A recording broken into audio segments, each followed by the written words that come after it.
4 दिवसापूर्वी मी Pune महानगरपालिकेमधल्या recruitment scam म्हणजेच भरती घोटाळ्या संदर्भात बातमी केली होती. मला त्यानंतर बऱ्याच लोकांचे फोन आले आणि मेसेजेस पण काही लोकांचे आले. पुण्यातले काही लोकांचं म्हटलं की ते पण याच्यामध्ये कशा पद्धतीने अडकले होते हे सांगितलं. कारण जवळपास 150 वेगवेगळ्या ठिकाणी मुलाखती झाल्यात. इतकंच नाही, लोकांना जे रिक्रुटमेंट लेटर असतं आपलं ऑफर लेटर आणि त्यानंतर मग जॉईनिंगचं लेटर असे लेटर हँडओव्हर झाले.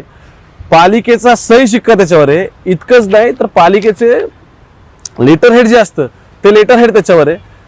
त्याच्या पुढे जाऊन अधिकाऱ्यांच्या खोट्या सह्या मारल्यात आणि वेगवेगळ्या क्षेत्रीय कार्यालयामध्ये तुमची कशी रिक्रुटमेंट झाली, तुम्ही समजा कनिष्ठ अभियंता किंवा आणखी कोणकोणत्या पदावर तुम्ही रिक्रूट झालात याचे डॉक्युमेंट्स बाहेर काढण्यात आलेत. आणि त्यावरून सगळ्यात पहिला प्रश्न उपस्थित राहिला की यामध्ये पालिकेतलं कोणीतरी इन्व्हॉल्व आहे का. कारण त्या इन्व्हॉल्वमेंट शिवाय रॅन्डम बाहेरचा कोणतरी माणूस येऊन हे सही शिक्के बनवणं, त्या पद्धतीने परत खोट्या सह्या मारणं, ऑफर लेटर्स देणं वगैरे या गोष्टी होऊ शकत नाहीत.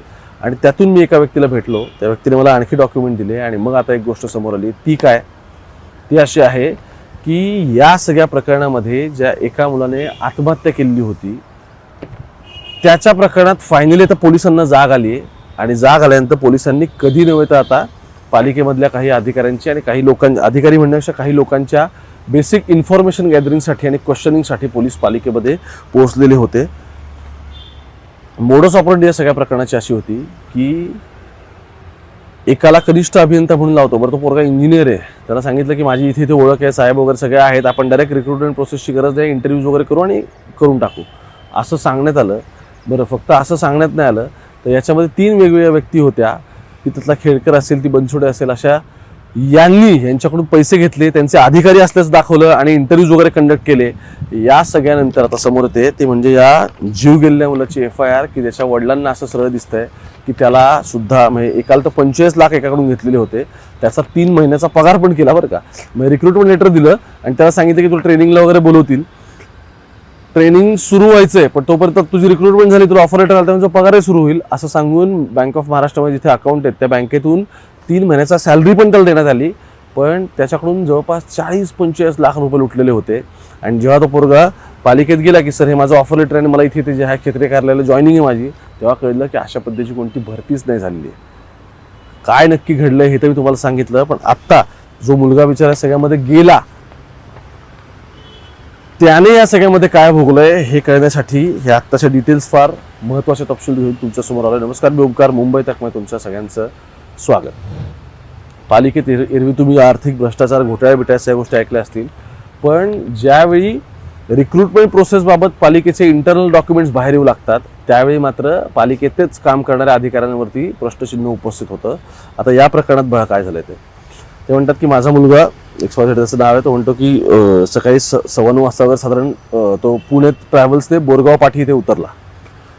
आमच्या भावकीतील तिथे आणखी एक त्याचे लोक आहेत ते त्याला भेटले. ते मोटरसायकलवर बसून ते दोघं घरी गेले.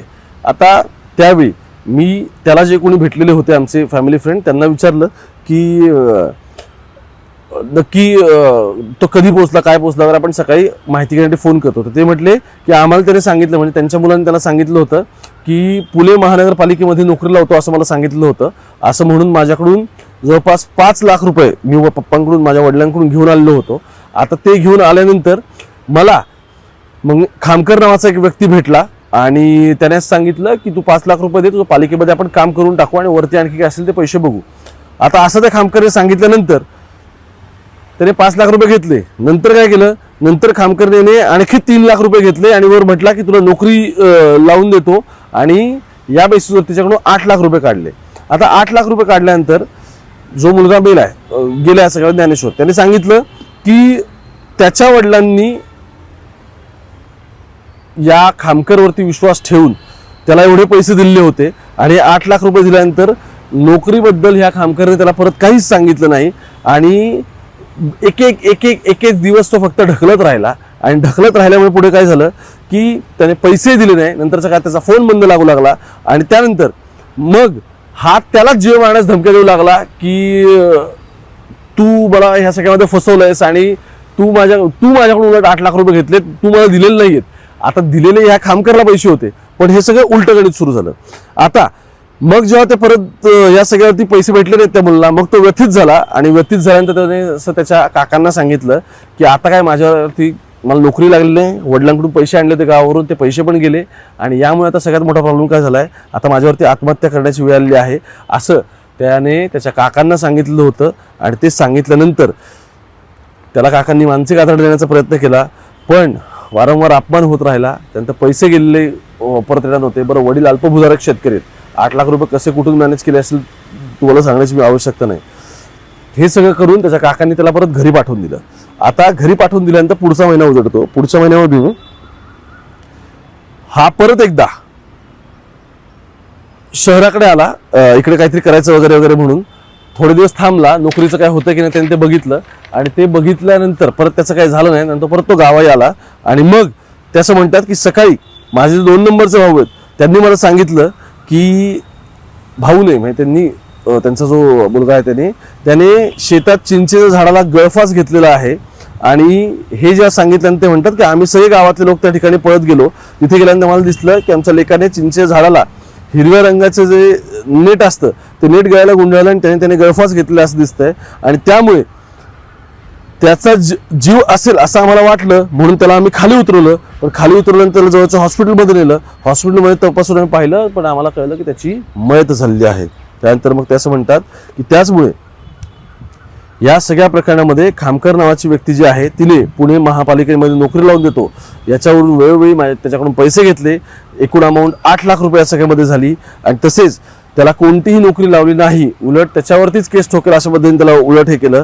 पैसेही त्याचे परत दिले नाहीत. आणि या सगळ्यामधून खामकर हा त्याला जीव मारण्याच्या धमक्या पण देत होता. आणि या छळाला कंटाळून मानसिक त्रास झाला आणि त्यामुळेच ते म्हणतात की ज्ञानेश्वर याने स्वतःला काय केलं तर याने स्वतःला गळफास घेतला आणि आत्महत्या केली. मराठवाड्यातून इकडं आली होती पोरं शिकायला, नोकरी विक्री लागेल असं वाटत होतं, पण तसं झालं नाही. उलट फसवणूक झाली. आणि फसवणूक झाल्यानंतर आत्ता म्हणजे हा मृत्यू झालेला आधीच आहे. मुद्दा असा आहे आत्ता या मृत्यूची या सगळ्या घोट्याशी लिंक आहेत का हे पोलीस आता शोधण्याचा प्रयत्न करतायत. ज्यावेळी 2 दिवसापूर्वी पहिल्यांदा हे सगळ्याची बातमी बाहेर आली, पुण्यातले विजय कुंभार म्हणून ॲक्टिव्हिस्ट आहेत त्यांनी आता महाराष्ट्राच्या मुख्यमंत्र्यांना पत्र लिहिलं आहे. आणि याच्यामुळे हे करावं लागलं की पालिकेचे कॉन्फिडेन्शियल डॉक्युमेंट्स जर बाहेर पडत असतील तर पालिकेतल्या किती लोक इन्व्हॉल्व्ह असतील हा प्रश्न अनुत्तरित राहतोय. मला मागच्या व्हिडिओवरती सुद्धा कमेंट आल्या होत्या की सर नाशिकमध्ये हेच चालू आहे, संभाजीनगरमध्ये हेच चालू आहे. माझं म्हणणं आहे तुमचा नंबर तुम्ही याच्यावरती शेअर करा.